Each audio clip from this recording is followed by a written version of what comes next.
Morning, Journey. It's a good day to be with the people of God in the presence of God. Am I right? I want to tell you, no matter where you come from, whether you have an extensive church background or you've never had a church home, whether today is your first day with us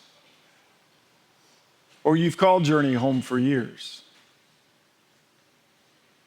I want to tell you it is our prayer and our deepest desire that you find this place a place of safety and a place of rest. A place where you will be renewed and healed.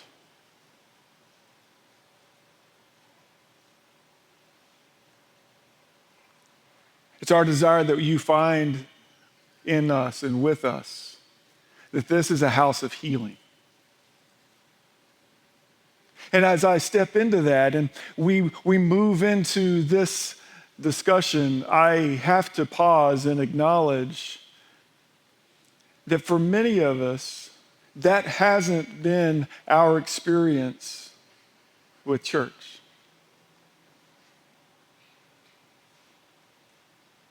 There's seems to be kind of a growing response to church in our culture. Growing skepticism and struggle with people who identify around Jesus in a gathering. Now, our culture absolutely will move toward, Jesus is an okay guy, right? Like a common phrase that we will experience in current Waco, Texas is, I like Jesus, but I can't stand the church. Why is that?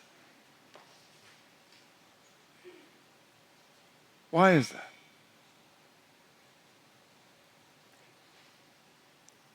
There's an expectation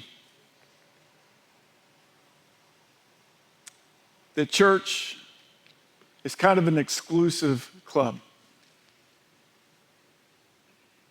You know what I mean, right? That it's all of the right people that wear the right clothes, that drive the right cars, who live in the right neighborhoods, whose kids go to the right schools, who show up to be seen by the right people.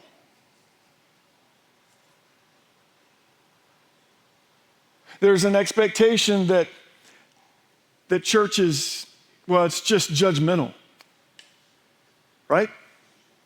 Like it is a group of people that walk around with this holier than thou attitude.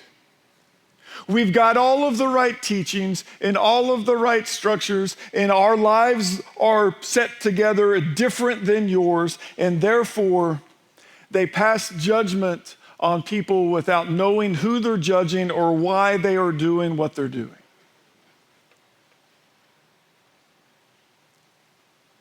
There's this expectation that this group of people are hypocritical. You know, they teach this message of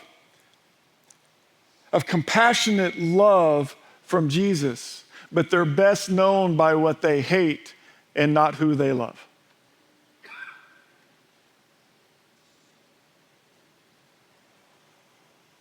They live cold and isolated, unapproachable lives. And maybe it also brings with this expectation of this group of people being antiquated, being out of touch.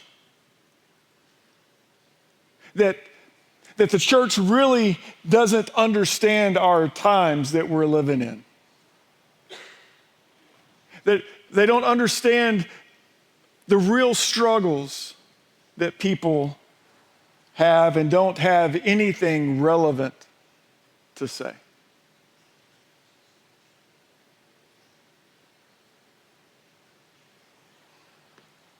If you bring any of those thoughts and concerns and conceptions about the church,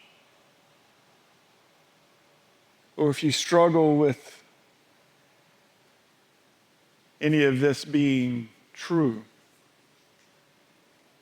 I want to tell you today that you're welcome here. And I want to invite us to maybe begin this journey of rediscovering who the church that Jesus established really is. You see, the list that I just walked you into is not who Jesus was.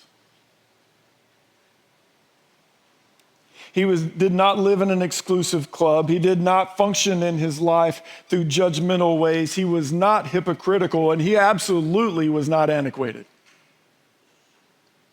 And as Jesus moved into the world, those things are not what people encountered with him. And he is absolutely not training his followers to live in such ways. The church that Jesus began to mentor and equip and then release and establish was everything but the descriptions that I just listed.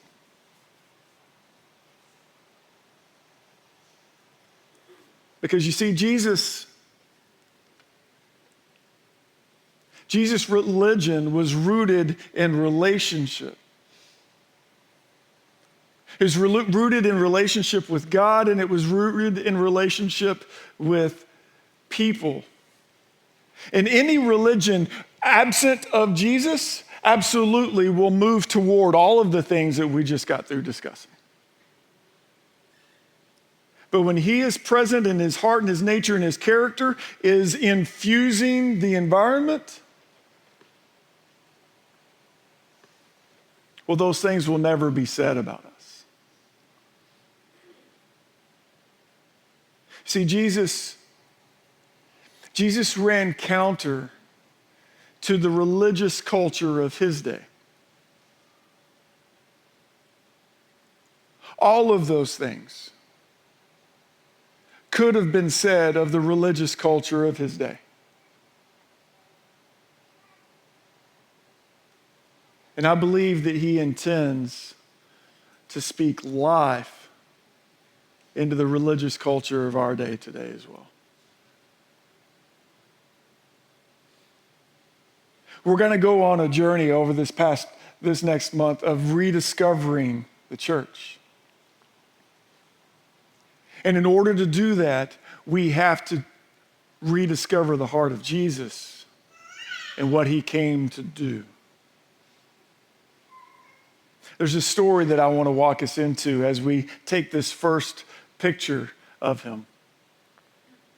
It's one of the most famous stories told of Jesus. In fact, 3 of the 4 Gospels tell this story, almost exactly word for word. The one that we're going to use comes from Matthew, and it adds one small phrase to the other 2 stories that I think is very significant. It's in Matthew chapter 9, and in fact, it is the calling of Matthew that Jesus moves into. The story begins like this. It says, as Jesus went on from there, he saw a man named Matthew sitting at the tax collector's booth.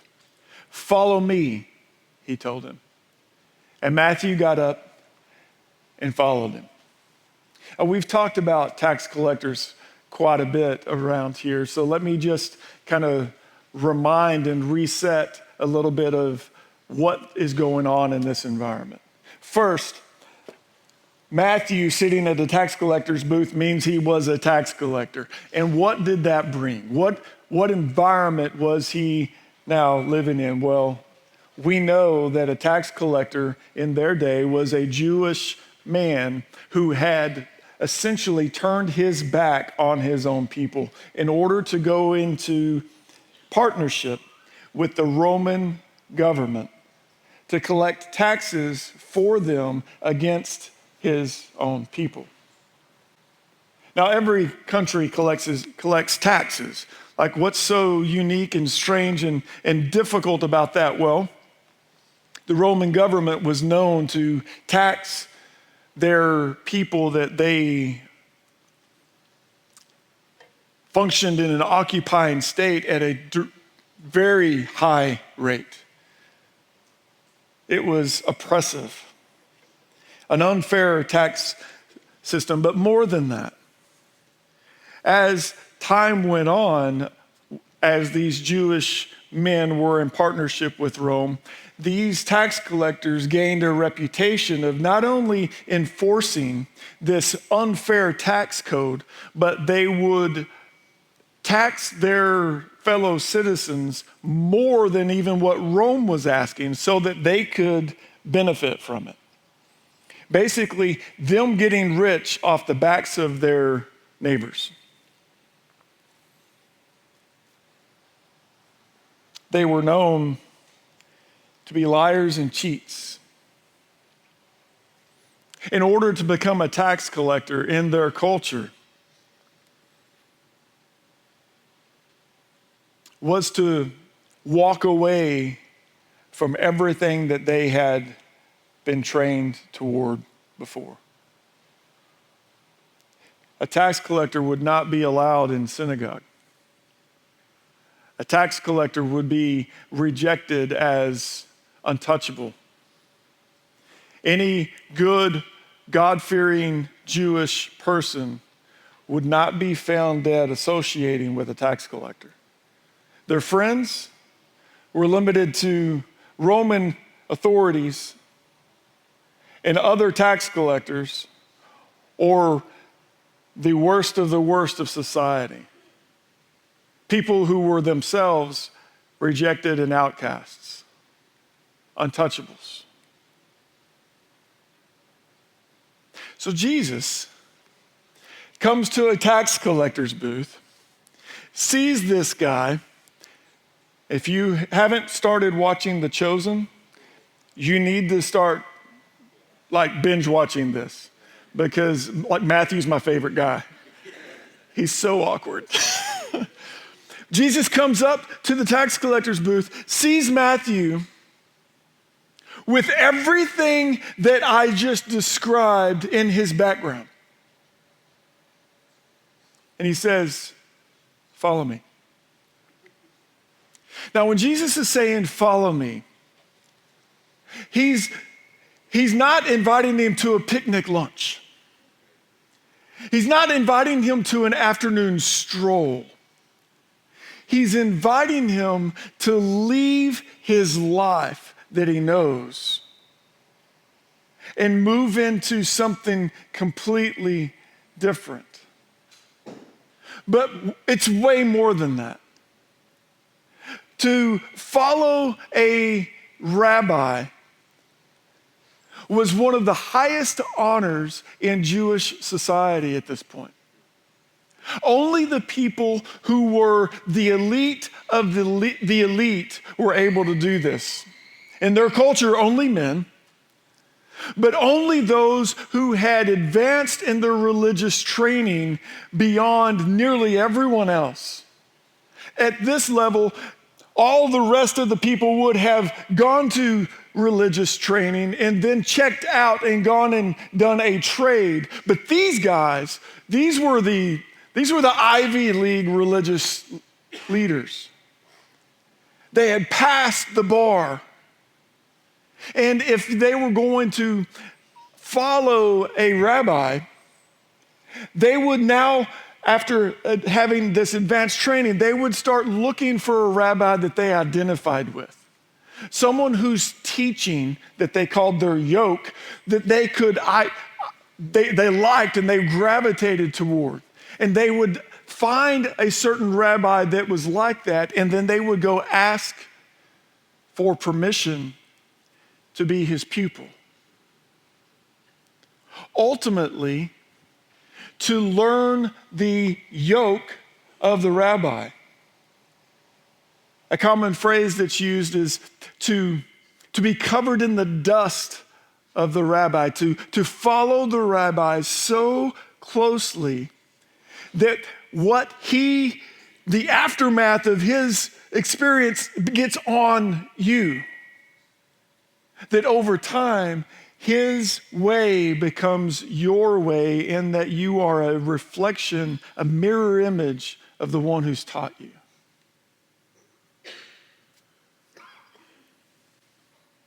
Jesus, when he goes to the tax collector's booth, is not just going and inviting this outcast, untouchable. He's turning the whole system on its head. This is a man who would have not only not advanced in his religious training, this is a man who had rejected that religious training and all of the people that came with it. Matthew is not the guy who's come and heard Jesus and said, hey, can I have the honor of following you and being covered in your dust? Jesus is the one who's going to him. He's turned the whole system on its head. And he sees this tax collector, this traitor, this cheat, this unholy and unclean, disrespectable outcast. And he says, you're worthy of becoming just like me. That's what it means when he says, follow me.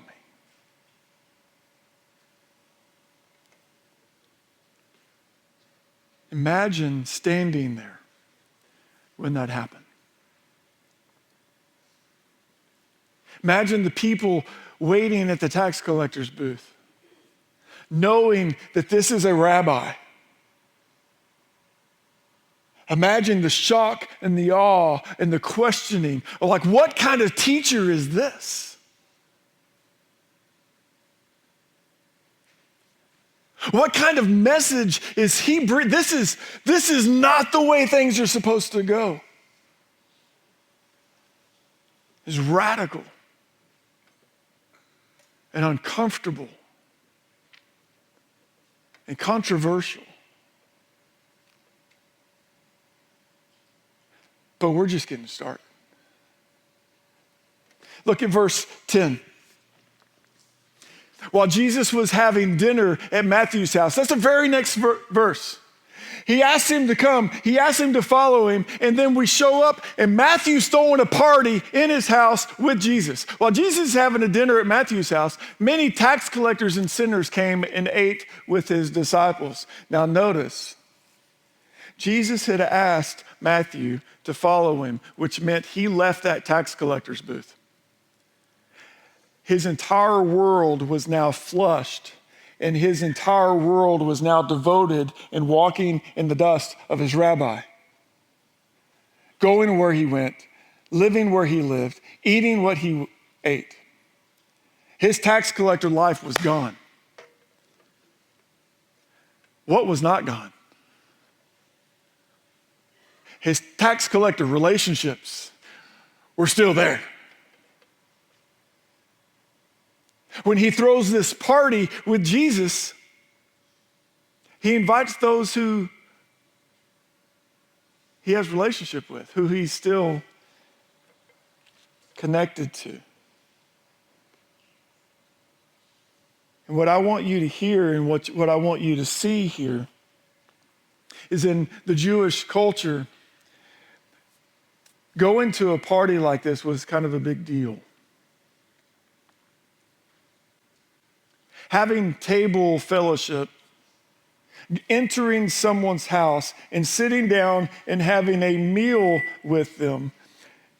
When Jesus did this with Matthew and his friends, he was doing way more than just showing hospitality to this ragtag group of people. To break bread in their culture, in someone's home with them, was to extend to them belonging. It communicated, you are my people and I am yours. I stand and sit in solidarity with you. I accept you.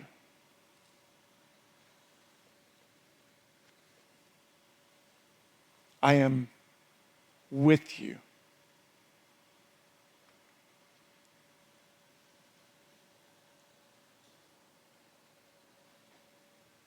So in verse 11, the Pharisees hear this. It says, when the Pharisees saw this, they asked his disciples, why do your teachers eat with tax collectors and sinners? Now, language in this verse is like kind of important. The Pharisees saw that this happened. They absolutely would not have been sitting around that table and asking the disciples why they're eating with those sinners, because they would have been indicting themselves if they would have done that. When it says they saw that they did this, they saw them maybe go into that house, or they heard that this was going on, and most likely after this event occurred is when this conversation is going on. And the question is, like, what in the world is your teacher doing? Eating with tax collectors and sinners. Standing in solidarity with them, accepting them as equal with you. There's two forms of sinners that the Pharisees would be talking to and about. Number one, someone who did not prescribe to or adhere to the strict religious teachings of the Pharisees. Anyone who stepped out of the bounds of what the Pharisees said to do, in their mind, was a sinner. By the way, Jesus and his disciples were clearly in that camp. Okay? We understand and we teach that Jesus was completely without sin, right? The Pharisees would not have said that. Jesus constantly stepped outside of where I'm supposed to be standing because of the cameras. They stepped outside of the rules for the Pharisees. So they would not have assumed, they would not have been bringing that issue to Jesus and his disciples because it was already an issue. They would not have been questioning, why is your teacher doing this? They've already been questioning all of those things. So the other set of sinners that Jesus is talking about, or they're the really bad ones. They're those that are engaged in criminal activity or in absolutely disreputable lifestyles. In other places in the Gospels, when you see lists like this, tax collectors and sinners, you will also see prostitutes and Gentiles lumped into this conversation.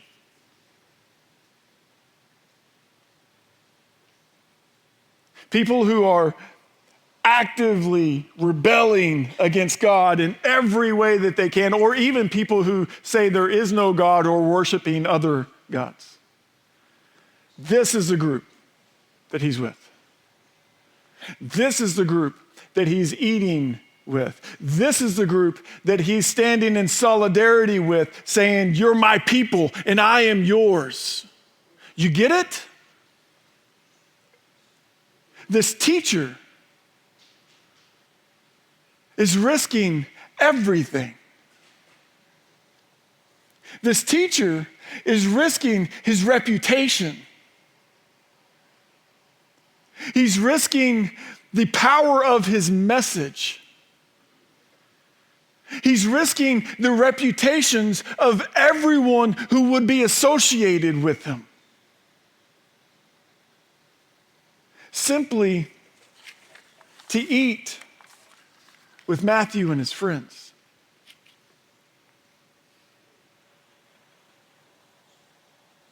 Jesus turns to the question in verse 12. He says this: "It is not the healthy who need a doctor, but the sick." Obviously stating, I'm a doctor. I'm with my patients right now. What do you not understand?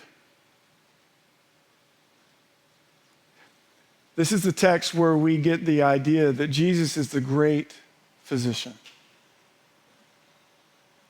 And his response to this question of why is your teacher here? Why is he doing these things? His response is like, where else would I be? Like, consider it. If he is the great physician, consider the alternative. How ridiculous would it be for a doctor to make a decision to only practice medicine on the healthy?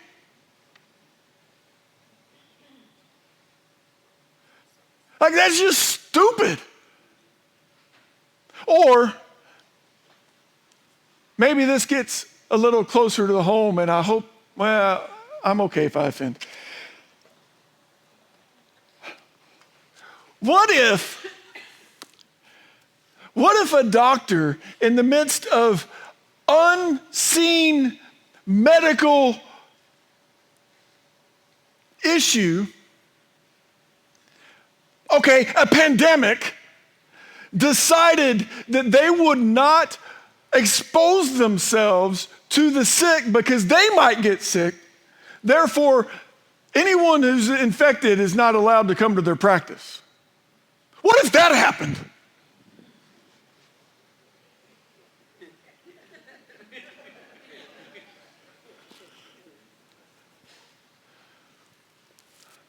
COVID taught us a lot of things.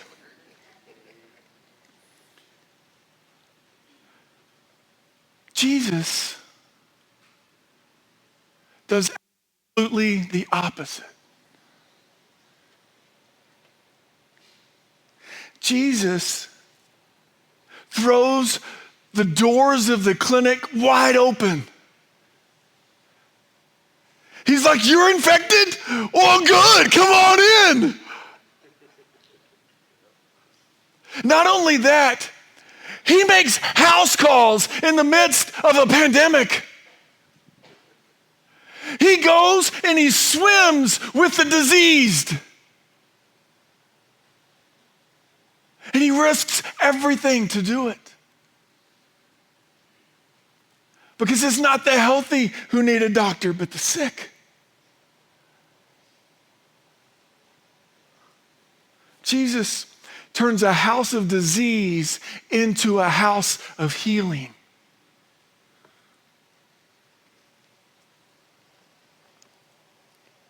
He closes by saying, go and learn what this means. I desire mercy and not sacrifice. For I have not come to call the righteous, but sinners. We just got through this series called Reintroducing God, and last week I taught out of Hosea. Jesus is quoting Hosea 6:6 here when he says, I go and learn what this means. I desire mercy and not sacrifice. He's pointing back to the worst time in Israel when Israel was worshiping their God. They were sacrificing a system that they were supposed to. but they looked nothing like him.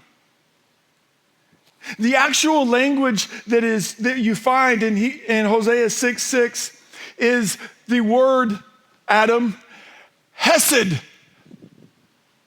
I desire hesed from our past series. If you don't know what I'm talking about, go look it up. Go watch the videos. It is, I desire steadfast, faithful, covenant love more than I do sacrifice. What's he saying? I want you to look like me more than I want you to worship me.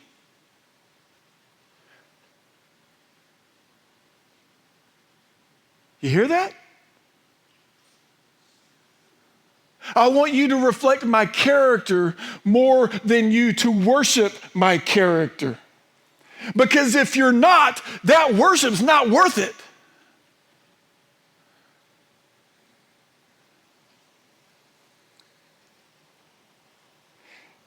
Hosea 6:6 goes on, and Jesus doesn't quote it, but he goes on and says, I desire for you to have the knowledge of God rather than burnt offerings. See, here's the deal. They worshiped God without being transformed by God.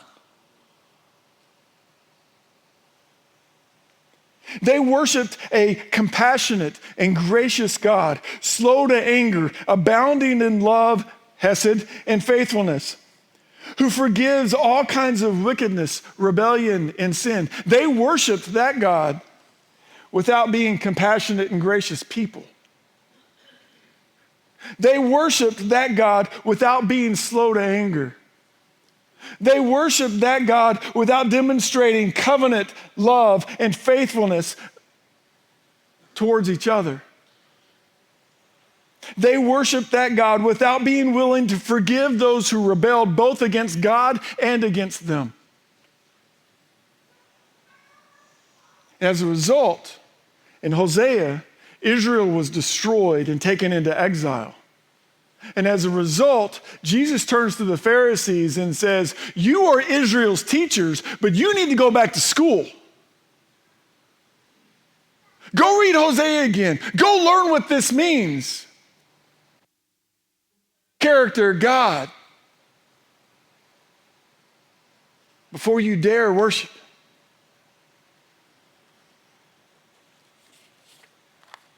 For I've come not to call the righteous, but sinners.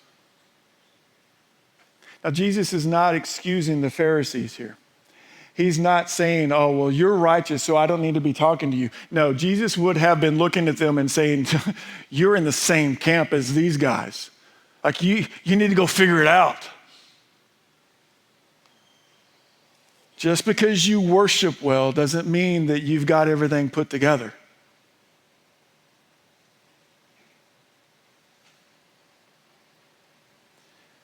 So, Journey, Jesus made his house a house of healing. And as we rediscover the church, I want to tell you that we intend to be a hospital for the hurting and not a holy huddle hiding from the world.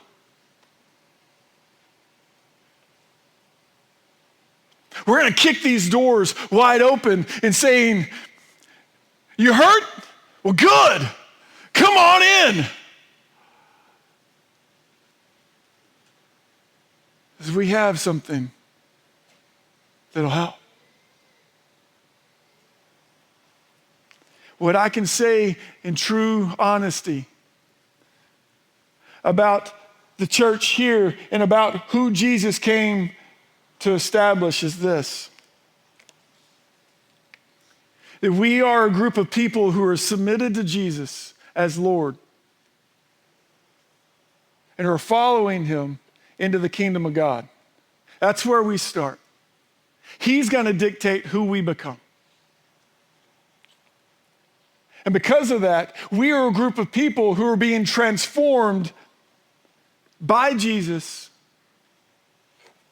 to learn his ways adopt his values, express his character into the world that he loves and he died for.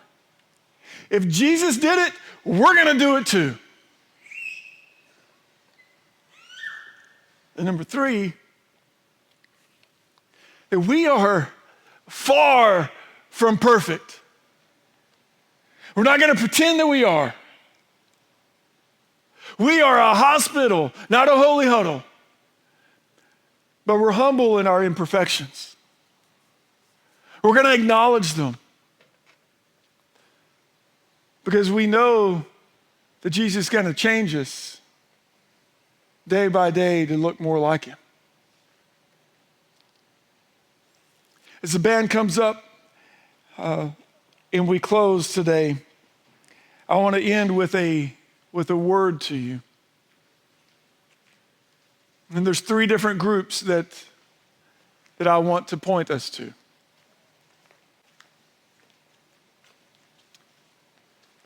And so listen carefully, because I know you will fall in one. If you come to us with previous church hurt, I want to tell you with confidence today that you're safe here. You can find rest and healing for your heart and your soul. If you come to us with convictions about the church or about Christianity, believing that you don't like them or us, just not your people, I want to tell you you're welcome here. And we trust that you will be pleasantly surprised. And if you are a longtime Christian, I want to tell you that we want to invite you to lay down your religious trappings and structures and learn once again what it means to follow Jesus to the point that we become like him.